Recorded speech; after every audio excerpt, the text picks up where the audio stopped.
Frères et sœurs, réunis en ce jour si particulier qu'est le commencement du carême, de la très sainte quarantaine, comme on l'a longtemps dénommé. En ce jour, je me dois de vous dire quelque chose. En fait, je vous l'ai déjà dit, mais c'est important pour moi de vous le dire.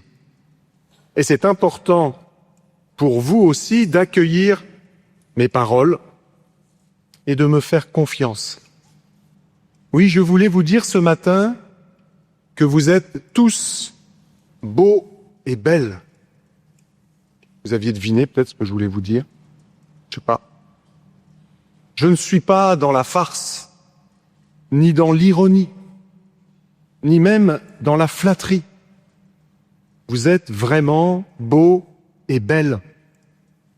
Et même que dans quelques instants, nous serons encore plus beaux, ornés de cette croix de cendre sur nos fronts, plus belle que tous les maquillages ou toutes nos parures. Et on sera encore plus beau dans la nuit de Pâques, c'est dire. Déjà, vous réjouissez le Seigneur en ce premier jour, alors que nous sommes sur la ligne de départ, dans les starting blocks. Le Seigneur voit déjà ce que vous portez en vos cœurs, votre décision de bien faire ou de mieux faire, de l'aimer davantage et de progresser en charité fraternelle. Avant même que nous ayons commencé, le Seigneur est touché de nos belles résolutions, inspirées non pas par notre gloriole, notre amour propre, mais par notre amour de Dieu.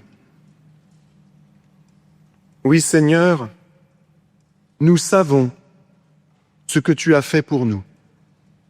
Jusqu'où tu es allé sur le chemin de l'amour pour nous. Tu es allé jusqu'au bout. Ton incarnation, ta vie sur cette terre, chaque instant, puis ta passion, ta mort et ta résurrection, tout cela pour moi et pour mes frères et sœurs. Comment mon cœur ne serait-il pas touché par tant d'amour? Et aujourd'hui, et durant ce carême 2026, tu me permets de répondre à cet amour. Merci Seigneur, merci pour ce carême. Et je devrais te remercier chaque jour jusqu'à Pâques. Oui, vos âmes sont belles et rayonnantes. Elles rayonnent sur tout votre être, sur notre corps aussi. Vous me faites penser à ces sportifs, ces athlètes qui, pour remporter la victoire, sont prêts à un entraînement rigoureux, à faire des choix exigeants qui vont les rendre davantage libres et les conduire au podium, à la victoire. Vous me faites également penser à un peuple uni lors d'une veillée d'armes qui, non seulement pour survivre, mais surtout pour être libre, se rassemble pour grouper ses forces et venir aussi chercher celles de Dieu.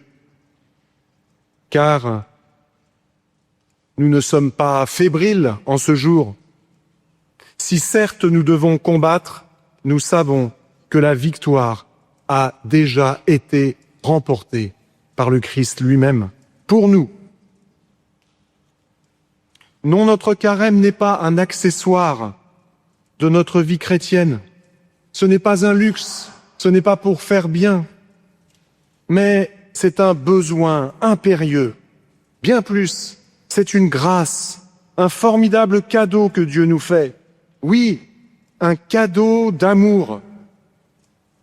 N'est-ce pas en effet le summum de l'amour que de permettre à celui qu'on aime de nous laisser à son tour nous prouver son amour? Bien sûr que le carême, c'est une histoire d'amour. Car de quoi pourrait-il donc s'agir d'autre qui en vaille vraiment la peine? Nous sommes aimés par Dieu, personnellement, infiniment, inlassablement, à la folie. Nous sommes aimés sans mesure.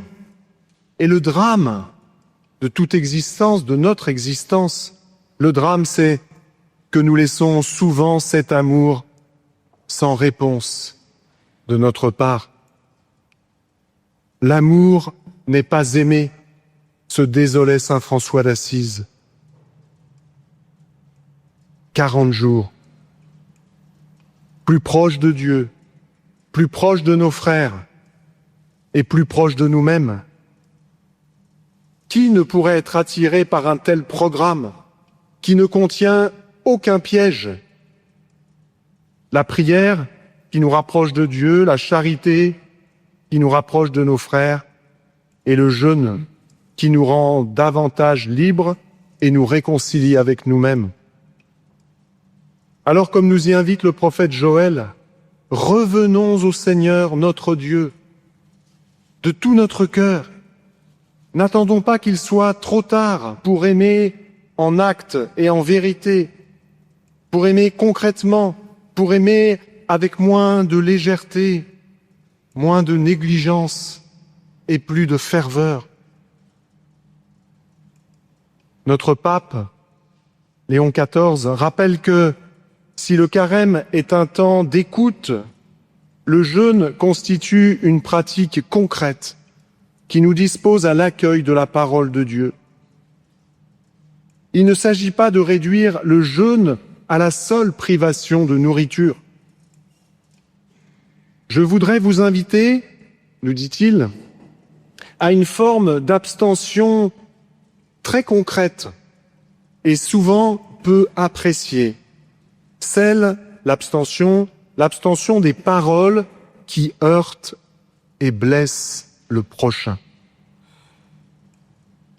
Commençons par désarmer le langage en renonçant aux mots tranchants, au jugement hâtif, en renonçant à médire de quelqu'un qui est absent et ne peut se défendre, en renonçant aux calomnies.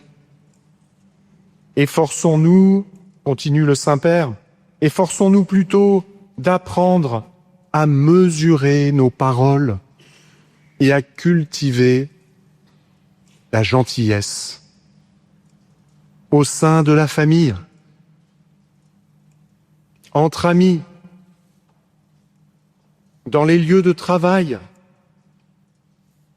sur les réseaux sociaux, dans les débats politiques, dans les moyens de communication, dans nos communautés chrétiennes aussi. Alors, termine le pape, nombre de paroles de haine laisseront place à des paroles d'espoir et de paix. Bon et saint carême à tous.